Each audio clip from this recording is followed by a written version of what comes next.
قینچی نہیں دیتا،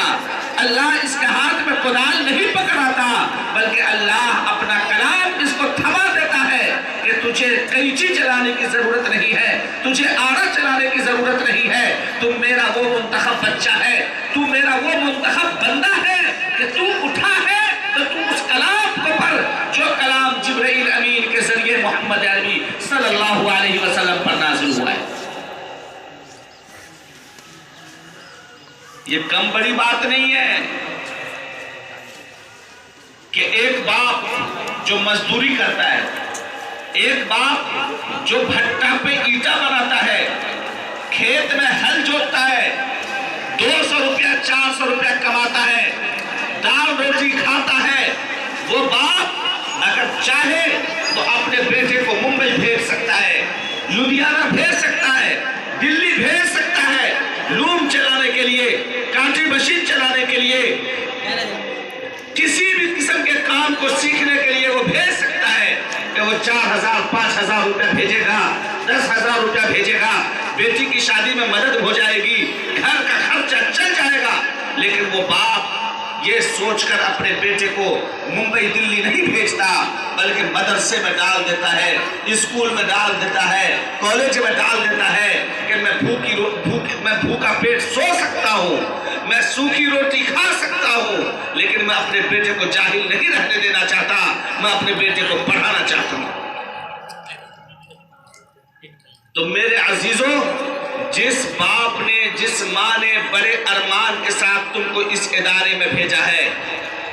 اس باپ اور اس ماں کے ارمان کو ٹھکراؤ مت۔ جب ہم پڑھنے کے لیے یہاں پر آئے ہیں تو اس کے لیے سب سے بڑی چیز کیا ہے؟ جس طرح بغیر قینچی اور انچی ٹیپ کے کوئی ٹیلر نہیں بن سکتا، اس کی کمائی نہیں ہو سکتی، اس کا گزارا نہیں چل سکتا، جس طرح ایک کارپینٹر، ایک بڑھئی بغیر آلے اور اوزار کے اپنے کاروبار کو ترقی نہیں دے سکتا، اسی طرح ایک پڑھنے والا بچہ چاہے اسکول میں پڑھ رہا ہو، چاہے مدرسے میں پڑھ رہا ہو، اس کے لیے سب سے بڑی چیز ذہانت ہے، ذہن ہے، اس کا دماغ ٹھیک ہے، صحیح اور سالم ہے، ذہن اس کا کام کرتا ہے،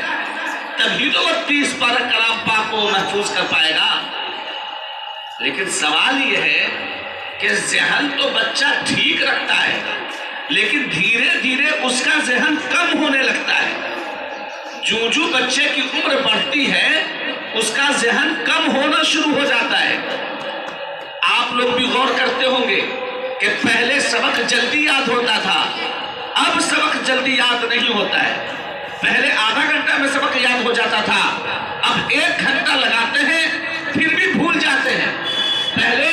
1 صفحہ سبق سناتے تھے، غلطی کوئی نہیں آتی تھی، اور اب جب 1 صفحہ سبق سناتے ہیں تو بھول جاتے ہیں، ذہن کام نہیں کرتا ہے۔ مغرب بعد بہت محنت سے یاد کرتے ہیں، لیکن پھر بھی قاری صاحب غصہ ہوتے ہیں کیونکہ ہم صحیح سے سنا نہیں پاتے۔ ایک بڑے محدث، بڑے فقیہ گزرے ہیں، علامہ ابن عابدین شامی رحمت اللہ علیہ،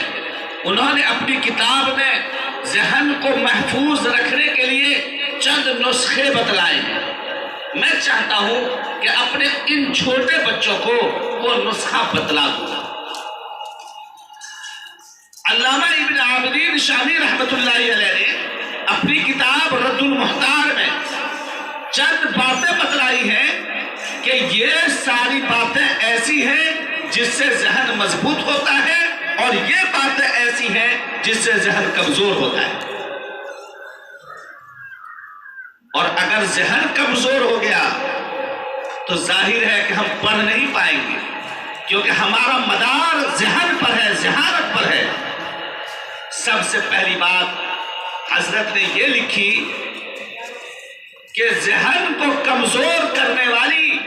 سب سے بڑی چیز فحش گوئی ہے، زبان سے گندی بات نکالنا، کسی کو گالی دے دینا، برا بھلا کہنا، برے القاب سے پکارنا۔